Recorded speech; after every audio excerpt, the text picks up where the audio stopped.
ದೆಹಲಿಯಲ್ಲಿ ವಿದ್ಯಾರ್ಥಿಗಳ ಮೇಲೆ ಲಾಠಿ ಚಾರ್ಜ್ ಆದಂಥ ಕೇಸಿಗೆ ಸಂಬಂಧಪಟ್ಟಂಗೆ ರಾಹುಲ್ ಗಾಂಧಿ ಸಂಸತ್ ಮಾರ್ಗ್ ಪೊಲೀಸ್ ಠಾಣೆಗೆ ಭೇಟಿ ಕೊಟ್ಟಿದ್ದಾರೆ.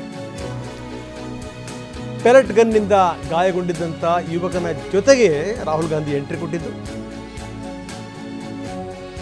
ಈ ಬಗ್ಗೆ ಎಫ್ಐಆರ್ ದಾಖಲು ಮಾಡಿ ಅಂತ ಮನವಿ ಸಲ್ಲಿಸಿದರು ರಾಹುಲ್ ಗಾಂಧಿ. ಪೊಲೀಸ್ ಠಾಣೆಗೆ ಭೇಟಿ ಕೊಟ್ಟು ಮನವಿ ಮಾಡಿದರು, ಪ್ರಕರಣ ದಾಖಲಿಸಿಕೊಳ್ಬೇಕು, ಎಫ್ಐಆರ್ ಹಾಕಬೇಕು ಅಂತ. ಆದರೆ ಪೊಲೀಸರು ಇದಕ್ಕೆ ಸಂಬಂಧಪಟ್ಟಂಗೆ ಹಿಂದೇಟು ಹಾಕಿದ್ರು. ಹೀಗಾಗಿ ಕೇಂದ್ರ DCP ಭೇಟಿ ಮಾಡಲಿಕ್ಕೆ ರಾಹುಲ್ ಗಾಂಧಿ ನಿರ್ಧಾರಕ್ಕೆ ಬಂದರು. ಕೇಸ್ ದಾಖಲಾಗೋ ತನಕ ಠಾಣೆಯಿಂದ ಹೋಗಲ್ಲ ಅನ್ನುವಂಥ ನಿರ್ಧಾರಕ್ಕೆ ಬಂದಿದ್ದಾರೆ. ಅಲ್ಲೇ ಕೂತಿದ್ದಾರೆ. ಆ ದೃಶ್ಯಾವಳಿಗಳನ್ನು ನಾವು ನಿಮಗೆ ತೋರಿಸ್ತಾ ಇದ್ದೀವಿ.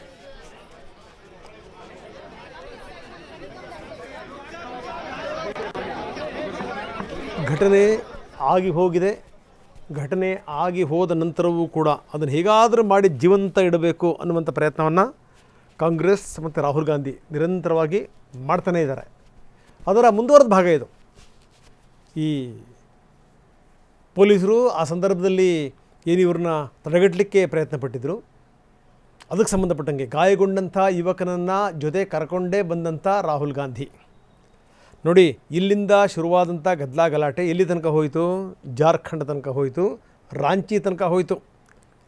ಎಲ್ಲರೂ ಕೇಳ್ತಿರುವಂಥದ್ದು ಒಂದೇನೇ, ನೀವು ಅಷ್ಟೊಂದೆಲ್ಲ ಹೋರಾಟ ಮಾಡಿದ್ರಲ್ಲ ರಾಹುಲ್ ಗಾಂಧಿಯವರೇ, ರಾಂಚಿಗೆ ಯಾಕೆ ಬರಲಿಲ್ಲ, ರಾಂಚಿಗೆ ಯಾಕೆ ನೀವು ವಿದ್ಯಾರ್ಥಿಗಳ ಪರವಾಗಿ ನಿಲ್ಲಿಲ್ಲ ಅಂತ.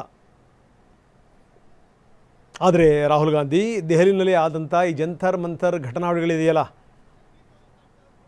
ಅದನ್ನೇ ಹಿಡ್ಕೊಂಡು ಅವರು ನಿರಂತರವಾಗಿ ಎಳಿತಾ ಇದ್ದಾರೆ. ಈ ಲಾಠಿ ಚಾರ್ಜ್ ಕೇಸಿಗೆ ಸಂಬಂಧಪಟ್ಟಂಥವ್ರ ಮೇಲೆ ಎಫ್ಐಆರ್ ಹಾಕಿ ಅನ್ನುವಂಥದ್ದು ಅವರ ಆಗ್ರಹ. ಹೀಗಾಗಿ ಸಂಸದ್ ಮಾರ್ಗ್ ಠಾಣೆಗೆ ಬಂದರು. ಆವತ್ತು ಏನು ಈ ಪೆಲೆಟ್ ಗನ್ನಿಂದ ಏನು ಗಾಯಗೊಂಡಿದ್ರು ಆ ವಿದ್ಯಾರ್ಥಿ, ಆ ಯುವಕನನ್ನು ಕೂಡ ಕರ್ಕೊಂಡೇ ಬಂದಿರುವಂಥ ರಾಹುಲ್ ಗಾಂಧಿ ಪೊಲೀಸ್ ಠಾಣೆ ಎದುರು ರಾಹುಲ್ ಗಾಂಧಿ ಧರಣಿ ಮಾಡ್ತಾ ಇದ್ದಾರೆ. ಬನ್ನಿ, ನಮ್ಮ ಪ್ರತಿನಿಧಿ ನಟರಾಜ್ ಈಗ ನಮ್ಮೊಂದಿಗೆ ನೇರ ಸಂಪರ್ಕದಲ್ಲಿದ್ದಾರೆ. ನಟರಾಜ್, ನಾವು ನೋಡ್ತಾ ಇದ್ದೀವಿ ರಾಹುಲ್ ಗಾಂಧಿಯವರು ಬಂದಿರೋದು ಕೇಂದ್ರ DCP ಅವ್ರನ್ನ ಭೇಟಿ ಮಾಡಲಿಕ್ಕೆ ಬಂದಿದ್ದಾರೆ. ಇದರ ವಿರುದ್ಧ ಕ್ರಮ ತೆಗೆದುಕೋಬೇಕು, ಕೇಸ್ ದಾಖಲಿಸಬೇಕು, FIR ದಾಖಲಾಗಬೇಕು ಅನ್ನುವಂಥದ್ದು ಅವರ ಆಗ್ರಹ ನಂಬರ್ 1. ಜೊತೆಗೆ ಏನಂದರೆ ಅಲ್ಲಿ ತನಕ ಇಲ್ಲಿಂದ ನಾನು ಎದ್ದು ಹೋಗಲ್ಲ ಅಂತ ಕೂಡ ರಾಹುಲ್ ಗಾಂಧಿ ಕೂತಿರೋದು. ಏನಿದೆ ಹೆಚ್ಚಿನ ವಿವರ?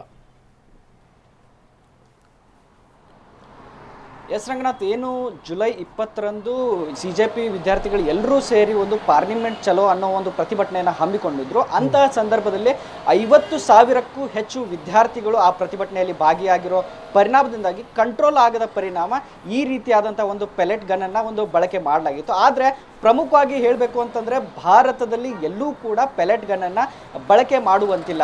ಈ ರೀತಿಯಾದಂಥ ಆದೇಶ ಎಲ್ಲೂ ಇಲ್ಲ. ಆ ರೀತಿಯ ಆದೇಶವನ್ನು ಮಾಡಿದರೆ ಅವ್ರ ಮೇಲೆ ಒಂದು ಕೇಸ್ ಕೂಡ ಆಗುತ್ತೆ ಅನ್ನೋದು ಕೂಡ ಎಲ್ಲರೂ ಗಮನಕ್ಕೂ ಇದೆ. ಆದರೆ ಅಂದಿನ ದಿನ 50,000ಕ್ಕೂ ಹೆಚ್ಚು ವಿದ್ಯಾರ್ಥಿಗಳು ಏನು ಒಂದು CJP ಪ್ರೊಟೆಸ್ಟ್ನಲ್ಲಿ ಭಾಗಿಯಾಗಿದ್ದರು. ಅವ್ರನ್ನ ಕಂಟ್ರೋಲ್ ಮಾಡೋದಕ್ಕೆ ಈ ರೀತಿಯಾದಂಥ ಒಂದು ನಿರ್ಧಾರವನ್ನು ಯಾರು ತೆಗೆದುಕೊಂಡಿದ್ರು ಅನ್ನೋದು ಇನ್ನೂ ಕೂಡ ಯಾರ ಗಮನಕ್ಕೂ ಬರ್ತಾ ಇಲ್ಲ. ಆದರೆ ಅವತ್ತು ಏನು ಗಾಯಗೊಂಡ ವಿದ್ಯಾರ್ಥಿ, ಏನು ಪೆಲೆಟ್ ಗನ್ಗೆ ದಾಳಿ ಆಗಿತ್ತು, ಆ ದಾಳಿಗೆ ಗಾಯ ಆಗಿದ್ದಂತಹ ವಿದ್ಯಾರ್ಥಿ ಪ್ರತಿನಿತ್ಯವೂ ಅಂದರೆ ಆಗಸ್ಟ್ 14ರಿಂದಲೂ ಕೂಡ ಪ್ರತಿಯೊಂದು ಪೊಲೀಸ್ ಠಾಣೆಗೂ ಹೋಗಿ ತನ್ನ ಕೇಸನ್ನು ದಾಖಲು ಮಾಡೋಕ್ಕೆ ಹೋಗ್ತಾನೆ. ಆದರೆ ಅಲ್ಲಿ ಯಾವುದೇ ರೀತಿಯಾದಂತಹ ಕೇಸನ್ನು ದಾಖಲು ಮಾಡೋದಿಲ್ಲ. ಬರೀ ಆ ಕಡೆ ಹೋಗಿ ಈ ಕಡೆ ಹೋಗಿ ಅನ್ನೋ ಮಾತುಗಳೇ ಕೇಳಿ ಬಂದಿರುತ್ತೆ. ಆದರೆ ಅವನ ಕೇಸನ್ನು ಯಾರೂ ಕೂಡ ತೆಗೆದುಕೊಂಡಿರೋದಿಲ್ಲ. ಇಂದು ರಾಹುಲ್ ಗಾಂಧಿ ಏನು ಒಂದು ಕಾಂಗ್ರೆಸ್ನ ಒಂದು ಸಂಸದ ರಾಹುಲ್ ಗಾಂಧಿ ಅವರು ಇವತ್ತು ಅಂದರೆ ದೆಹಲಿಯ DCP ಆಫೀಸ್ಗೆ ಹೋಗಿ ಒಂದು ಕೇಸನ್ನು ದಾಖಲು ಮಾಡ್ಕೋಬೇಕು ಅನ್ನೋ ಒಂದು ಒತ್ತಾಯವನ್ನು ಮಾಡ್ತಾ ಇದ್ದಾರೆ. ಕೇಸನ್ನು ಇವತ್ತು ದಾಖಲು ಮಾಡಲಿಲ್ಲ ಅಂತಂದರೆ ನಾವು ಇವತ್ತು ಧರಣಿಯನ್ನು ಮಾಡ್ತೀವಿ, ಈ ಜಾಗದಿಂದ ಕದಲೋದಿಲ್ಲ ಅನ್ನೋದು ಕೂಡ ರಾಹುಲ್ ಗಾಂಧಿ ಅವರು ಸ್ಪಷ್ಟವಾಗಿ ಹೇಳ್ತಾ ಇದ್ದಾರೆ. ರಂಗನಾಥ್, ಓಕೆ, ಧನ್ಯವಾದ ತಮ್ಮೆಲ್ಲ ಮಾಹಿತಿಗೆ.